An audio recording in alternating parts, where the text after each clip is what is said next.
So welcome, Tim O'Connor. We're glad you're here to give us the Faraday seminar today. Can you summarise what your main point is going to be during the next hour? Yes, it's really the very old question of parts and wholes. How does the world hang together? Going all the way back to the ancient Greeks, you have two fundamentally opposed visions for thinking about the world. On the one hand, there is what you might call reductionism, which in its ancient form said that basically the world consists of atoms in the void, right? And all the familiar middle-sized objects of everyday experience simply reduced to are fundamentally wholly explainable by whatever the elementary constituents of those things are. And opposed to this sort of vision is what is sometimes known as emergentism. According to emergentism, certain kinds of wholes, especially organized complex wholes, while of course being sustained by many of the properties and parts of their constituents, also exert a downward causal influence on the very behavior of the constituents as well as the surrounding environment. So the idea is that you have both bottom-up and top-down causal influences going together, so that you have to understand certain kinds of wholes as unities in some deep philosophical sense. An emergentist need not believe, and probably would not believe nowadays, based on what we know in science, that all wholes, chairs and buildings and so forth, are emergent systems in this sense. But we might think that certain types of special systems, maybe certain kinds of biological systems, or maybe human beings in particular, are emergent systems in this basic sense. And that's really the second part of my theme, is to apply this emergentist basic idea to try to clarify it, because it is a somewhat obscure idea, and then to talk about how it relates to human persons. We think of human persons as having deep moral significance, as reflected in our capacity to form choices and subsequently to act. And also, if you just reflect on the nature of the mind itself, there's an inner subjective experience that we all have of the world. And it's arguable philosophically that the character of that experience, what it's like to see a red rose, what it's like to hear a piercing sound, cannot be captured, does not reduce to the enormously complex physical chemical processes that no doubt give rise to such experiences.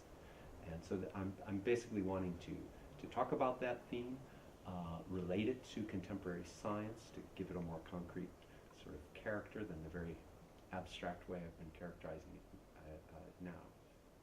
Great, thank you. And so are you able to say what the main emergent properties of human personhood are? Sure. Well, properties of conscious experience, I think. Although the conscious experience is mysterious, even when one adopts an emergentist perspective, there are qualities of our five sensory modalities, tactile qualities of our experience, auditory, visual, and so on. There's abstract thought that we engage in, our inner thoughts, our emotions. All of these, on an emergentist perspective, are emerging qualities, although no doubt there's a sort of elementary set of such qualities that build up the rich experience, say, of the visual experience I'm having right now in talking to you in the background room around you. There's lots of bits of color and sizes and shapes and relative distances. And so the challenge for making the emergentist idea scientifically respectable is to be able to figure out a way of identifying elemental sorts of phenomenal qualities.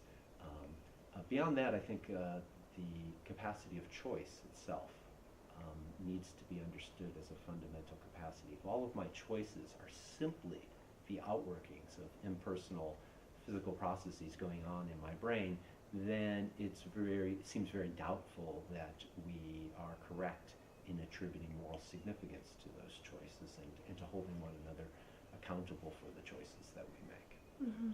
Yeah, yeah, I can see that. So in general, how do you think the material you're working on today, what kind of impact does that have on the relationship between science and religion overall? Right, terrific.